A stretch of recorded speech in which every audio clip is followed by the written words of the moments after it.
l'agrégé de droit public et sciences politiques, le professeur Martin Bléhou, est catégorique dans le débat sur la candidature d'Alassane Ouattara. Pour l'éminent juriste, l'actuel président n'est pas éligible à l'élection présidentielle d'octobre 2020.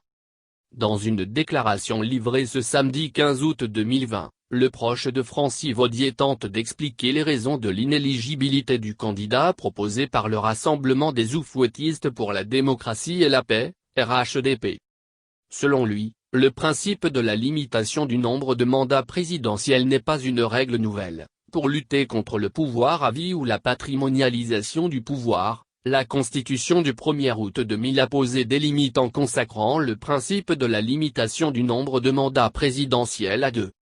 Ce principe n'a pas été abrogé par la Constitution du 8 novembre 2016, au contraire, par exemple, de l'âge limite de 75 ans ou de la jouissance d'un bon état de santé physique et mentale, deux des conditions prescrites par la Constitution du 1er août 2000 pour être candidat à l'élection présidentielle.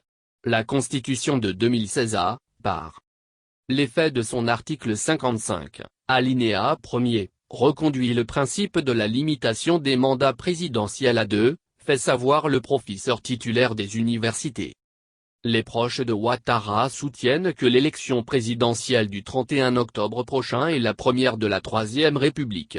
Le président d'honneur de la Ligue ivoirienne des droits de l'homme rétorque faux.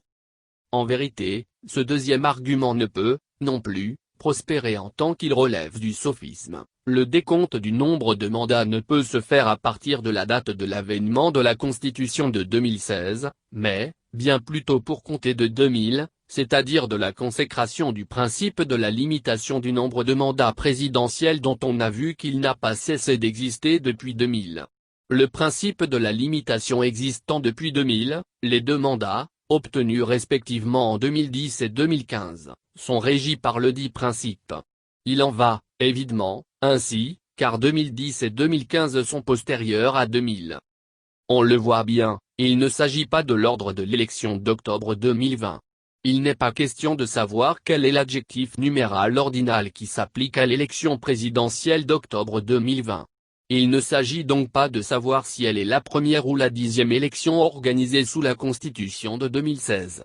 Il s'agit plutôt de savoir si M. Alassane Ouattara, qui a bénéficié, déjà, de 2 mandats présidentiels, peut être candidat à l'élection présidentielle d'octobre 2020 sans que le principe de la limitation, qui existe depuis 2000, le rattrape ou lui soit opposable, justifie-t-il.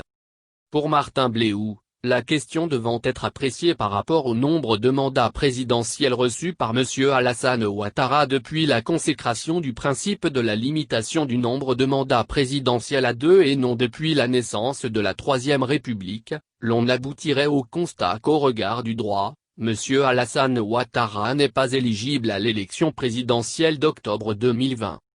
C'est dire que c'est en vain que l'on tente d'anesthésier les consciences en leur inoculant du faux point, conclut l'ancien ministre de la Sécurité intérieure.